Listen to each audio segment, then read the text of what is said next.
మీ బంగారం తాకట్టులో ఉందా? నెల నెల వడ్డీ కట్టలేకపోతున్నారా? ఆచారి గోల్డ్ 9030022345.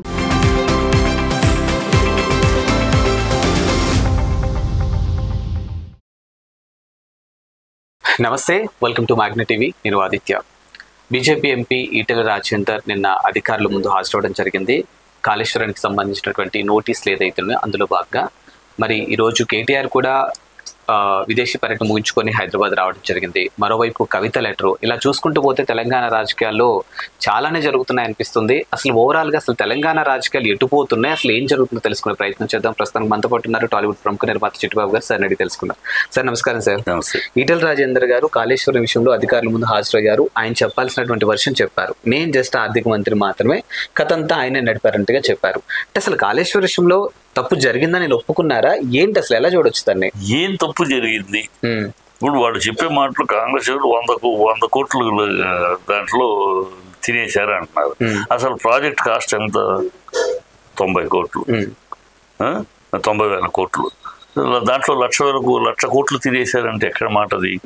వాళ్ళు అర్థం పడత లేకుండా ఏదో మాట్లాడుతారు. రాజకీయం కోసం ఎన్నికలప్పుడు మొదలెట్టారు, అది ప్రజలు నమ్మారు. ప్రజలు ఏమో జరిగింది. మళ్ళీ దురదృష్టం అటయానికి ఆ పిల్లర్ బ్రేక్ అవటం, ఆ పిల్లర్ బ్రేక్ అవడంతో ఒక పిల్లర్ బ్రేక్ ఇవాళ ఫస్ట్ టైం కాదు. దేశంలో అనేక ప్రాజెక్టులప్పుడు నాగార్జున సాగర్ అప్పుడు కూడా బ్రేక్ అవటం, దాన్ని మళ్ళీ రిపేర్ చేస్తారు. ఆటోమేటిక్గా ఒక కన్స్ట్రక్షన్ జరుగుతుంది పెద్ద ఎత్తున. ఎక్కడ ఒక చోట చిన్న లోపం జరగచ్చు, అది జరిగినప్పుడు దాన్ని కరెక్ట్ చేసుకుంటారు.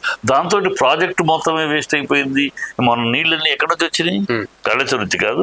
మన రైతులకి సలవ పడ్డకు ఎక్కడి నుంచి వచ్చినాయి? ఈ నీళ్ళు కాదు. ఊరినే ప్రజలను మభ్యపెట్టి ప్రజలను మోసం చేసి చెప్పేశారు కాళేశ్వరం అయిపోయింది, కాళేశ్వరం అయిపోయింది. ఏమైపోయింది? ఏం జరిగింది? 100 కోట్లు దొబ్బేశారు. 100 కోట్లు ప్రాజెక్టే 98,000 కోట్లు. ఇంత కొట్టేశారంటే ఎక్కడి నుంచి కొట్టేస్తారు? ప్రాజెక్టుల మించి కాస్ట్ దొబ్బేస్తారా? ఇది పిచ్చి వాగుతారు. వాళ్ళకి వేరే ప్రజలు డైవర్ట్ చేయడం తప్పితే ఈ కాంగ్రెస్ ప్రభుత్వం దుర్మార్గమైన దుర్నీతితో కూడిన ప్రభుత్వం ఇది. ఇప్పుడు ఎంతసేపు ఎన్ని మూటలు సర్దుతాం, ఎన్ని మూటలు కలెక్ట్ చేద్దాం, అధిష్టానానికి ఎంత భారీ సూట్ కేసులు పంపిద్దాం, ఈ తాపత్రయం ఈ ప్రజలు ఉన్నారు. అంతవరకు ప్రజలు వీళ్ళని ప్రశ్నించకుండా, వీళ్ళని అడగకుండా, మీరు ప్రామిస్ చేశారు అదేది ఇదేది అని అడగకుండా ప్రజలు డైవర్ట్ చేయటం కోసం ఇలా ఒకసారి మా మూసి అంటాడు, ఒకసారి హైడ్రా అంటాడు, ఇంకోసారి సినిమా కొడతాడు, ఇంకోసారి ఇలాంటి డ్రామాలు చేస్తున్నారు. ఈ ప్రభుత్వం మొత్తం డ్రామా కంపెనీ ప్రభుత్వం తప్పితే ఇది ఇక్కడ ఒక చిత్తశుద్ధిగా ప్రజల కోసం, ప్రజలకు మన గెలిపించిన ప్రజలు వాళ్ళ కోసం లేదు. ఇంకా కేసీఆర్ని తిట్టుట, కేసీఆర్ని విమర్శించుతో కాలం గడిపేస్తున్నారు. కవిత ఎందుకు సార్ అసలు బీజేపీని టార్గెట్ చేశారు? ఎందుకు చేయదు? బీజేపీనే కదా, బీజేపీలోనే కదా ఈ అమ్మాయిని ఆ కేసులో ఇరికిచ్చారు. బీజేపీకి అతనికి ఉన్న విరోధం చేత, కేజ్రీవాల్కి ఉన్న విరోధం చేత ఆ కేసుని మరి ఇప్పుడేది? ఇప్పుడు ఆ ప్రభుత్వం ఉన్నప్పుడేమో వ్యవస్థగా ఇవి ఆల్టర్నేటివ్ కేసు ముందుకెళ్ళింది. ఇప్పుడు మరి ఎందుకు వెళ్తలా? ఎన్నికలు అయిపోయింది, ఇప్పుడు ఎందుకు వెళ్తాం మరి? సో అమ్మాయిని టార్గెట్ చేశారు. సుకేష్ అనేవాడు బీజేపీ సింపతైజర్, జైల్లో ఉన్నాడు. వాడు చెప్పిన సాక్ష్యాన్ని పట్టుకుని ఏమీ ఎక్కడన్నా ఈ అమ్మాయి అమౌంట్ ట్రాన్సాక్షన్ కానీ, క్యాష్ ఢిల్లీ ఇది కానీ ఎక్కడా లేదు. వాడు ఏమంటాడు? అమ్మాయి కార్ అట, 666 కార్ కవిత గారిది, ఆ కారులో పెట్టి వచ్చాను నేను డబ్బులు అంటాడు. ఏమన్నా వింటానికి చెవిలో పువ్వు పెట్టడం తప్పితే నువ్వు ఎవరికైనా ఇచ్చావు, ఎవరికి ఇచ్చావు తెలియదు. కారులో అక్కడ కారు ఉంటుంది, మీరు కారులో పెట్టేసినట్టు అన్నారు, నేను వెళ్ళి కారులో పెట్టేసి వచ్చాను అంటాడు. ఆ 666 కారు ఆవిడ కారు, ఆవిడ నెంబర్ అదే అని. ఇది కహానీలు. ఈ కహానీల మీద సాక్ష్యాలు. ఎక్కడన్నా క్యాష్ అమ్మాయి హ్యాండిల్ చేసినట్టు కానీ క్యాష్ ట్రాన్సాక్షన్ లేదు. అది కేజ్రీవాల్ ఉందంటే కేజ్రీవాల్ ఎలక్షన్, గోవాకి ఎలక్షన్లో ఆ డబ్బు ఖర్చు పెట్టాడు, ఏదో సాక్ష్యాలు దొరికినాయి. సాక్ష్యాలు ఉన్నాం. దానికోసం అమ్మాయి కలిసింది కనుక, కేసీఆర్ కలిసి కేజ్రీవాల్ కలిసింది కనుక, ఆ టైంలో ఇక్కడ ఎలక్షన్ ఉంది కనుక కేసీఆర్ని బదనాం చేయాలి కనుక ఇరికిచ్చారు అంతే. కేసీఆర్ని బదనాం చేసి ఎన్నికల్లో లబ్ధి పొందాలనే కారణం చేత ఇరికిచ్చారు. దానికి ముఖ్య కారకులు బీజేపీ కదా. ఆ అమ్మాయికి నన్ను అనవసరంగా ఇరికిచ్చి నన్ను బదనాం చేశారు ఈ రాజకీయ లబ్ధి కోసం అని ఉంటుంది. కోపం ఎందుకు ఉంటుంది? అండ్ కుటుంబ పరంగా చూసుకుంటే మరో షర్మిల కాబోతుంది.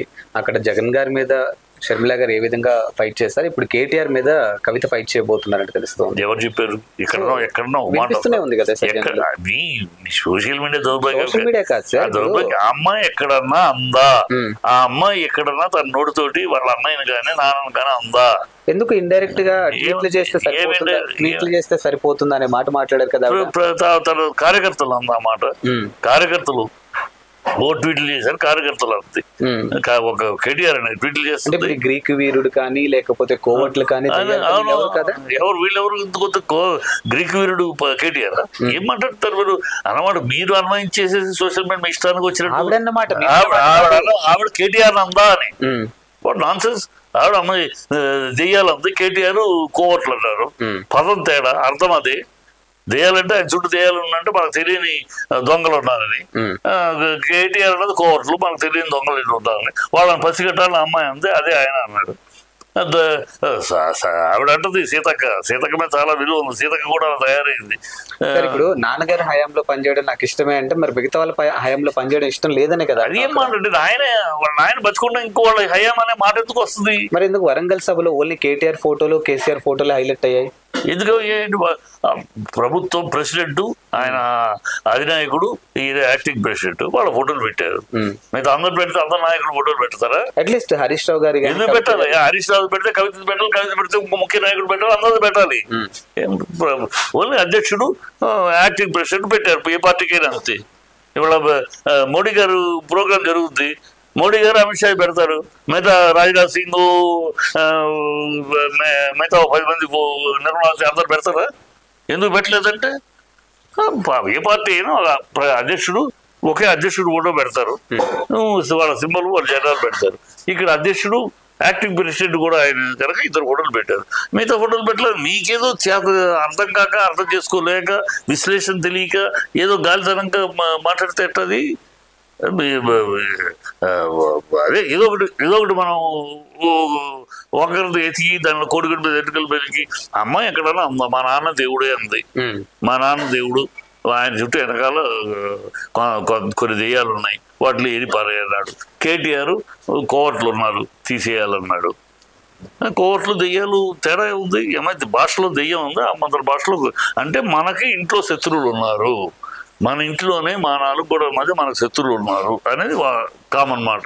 అది తీసేయాలని అమ్మాయి ఉంది, చేస్తుంది. ఎప్పుడన్నా ఎక్కడన్నా కేటీఆర్ని కానీ హరీష్ రావుని కానీ ఒక మాట తోలనాడిందా?